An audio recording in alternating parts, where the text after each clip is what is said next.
Hi everyone, it's Paddy here from arithmetichub.com, thanking you for choosing this video, but reminding you that whilst this is one method to solve questions like this, it's not the only method. With that being said, let's explore this concept a little bit further.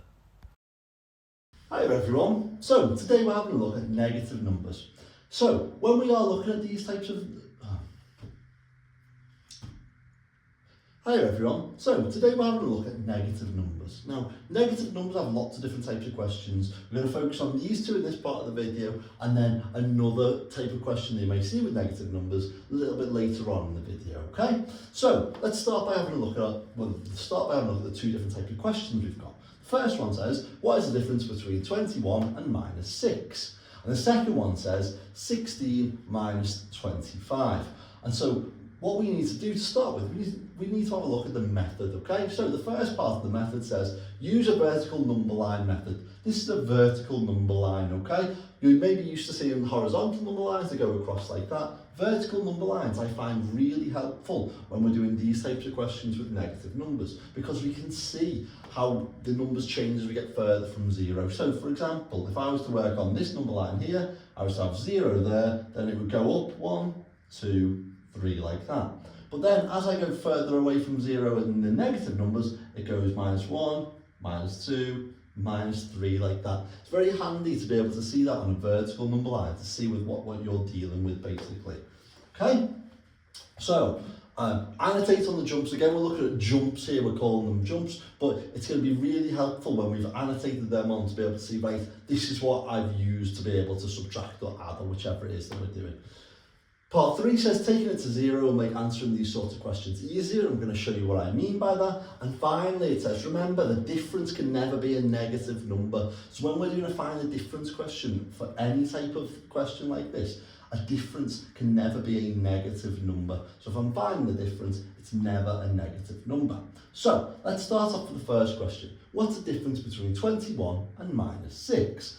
Now, when I'm using these vertical number lines, what I would do is I would start off with 21 at the top over here, because I'm starting from 21.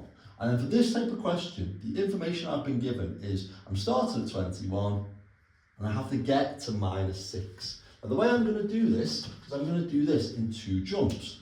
The first jump, as it says in part 3 of our method here, is going to take me to 0, okay? It just makes it really easy to work with, because I can say, what have I had to take away from 21 to get to 0? If you had 21 of something, what would you have to take away to get it so you had nothing there? So all I've taken away from 21 to get to 0 is 21. So I've subtracted 21. Now for my second jump, well, what do I have to take away from 0 to get to minus 6? If I do it like that, then all I need to subtract is another 6, okay? So now I can see what I've subtracted to get from 21 to minus 6. But I can't say 21 6 or minus 21 minus 6, can I, as a difference? What I need to do is I need to add these two together to find out what the difference is going to be. So to find my difference, all I would do is 21 add 6. 1 add 6 is going to give me 7, 2 add nothing is going to give me 2. So my difference between 21 and minus 6 would be 27. Slightly different question over here.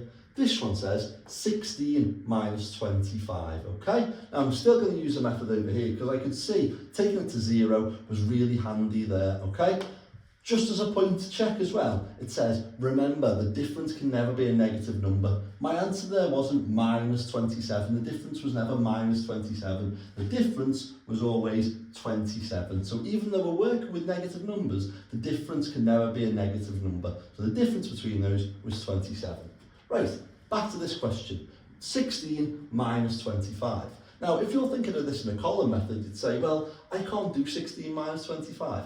That's why we're looking at negative numbers. We don't look at those when we're doing a column, but we are going to look at those here. So, 16 minus 25.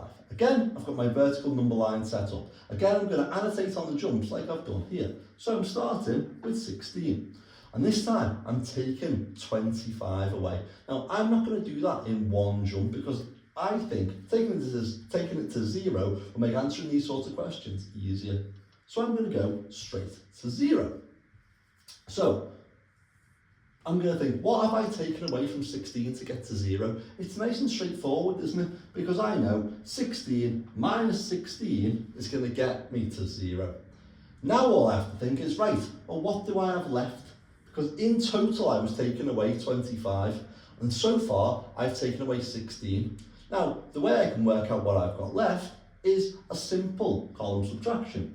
25 take away 16 is going to tell me what I've still got left to subtract. 5 take away 6, I can't do in a column. 15 take away 6 is going to give me 9. 1 take away 1 is going to give me 0. So I know I need to take away 9 more.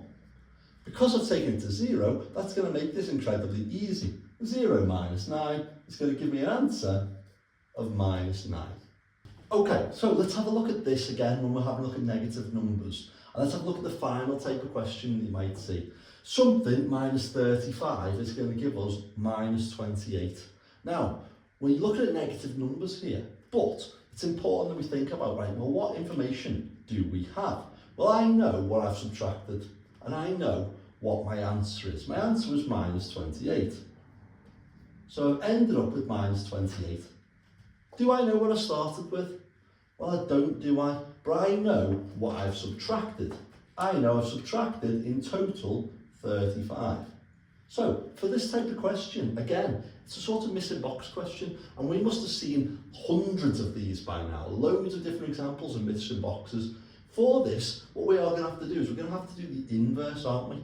But even when we're doing the inverse, we're still going to realise that taking it to 0 is going to make these type of questions, answering these type of questions, a lot easier. So the first jump I'm going to do is going to be from minus 28 to 0, and I'm going to say, right, what have I added to 28 to get me to 0?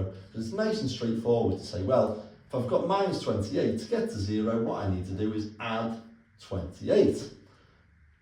In total, I've taken away 35. So in total, my addition needs to make 35. So what I could do here is say, right, well, what do I have to add to 28 to give me 35? But again, we know with using our inverse, we can find that out, can't we? All we would need to do is 35 minus 28 to tell us what else we need to add on to this to be able to get to our final answer. So 5 take away 8 we can't do. 15 take away 8 is going to give me 7. 2 take away 2 is going to give me 0. Okay, so I know that what I need to add on now is an extra 7. I'm going to make this shorter because I've made my jump too short.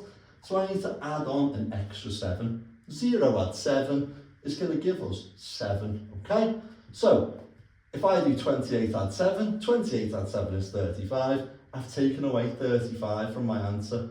Okay, so let's check if this works now. If I do 7 take away 35, is that going to give me 28? Well, if I take 7 away from 7, I'm going to get to 0. And if I subtract an extra 28, I can get to minus 28. So by checking my answer, I can say that, yeah, actually, if I've done the inverse and I've taken away 7 and I've taken away 28, then that's still got me the same answer. So the question would be 7 minus 35 is going to give us an answer of minus 28. If you found this video useful, then I would massively appreciate you liking the video and subscribing to the channel. If you want to explore more methods or practice using the method we've looked at here, why not check out the teacher videos at arithmetichub.com. Arithmetic Hub has videos just like this on different methods, specifically targeting areas needed in Key Stage 2. There you can practice one particular skill, or generate your own sets of calculations designed to challenge your understanding of all the topics covered in Years 3 to 6.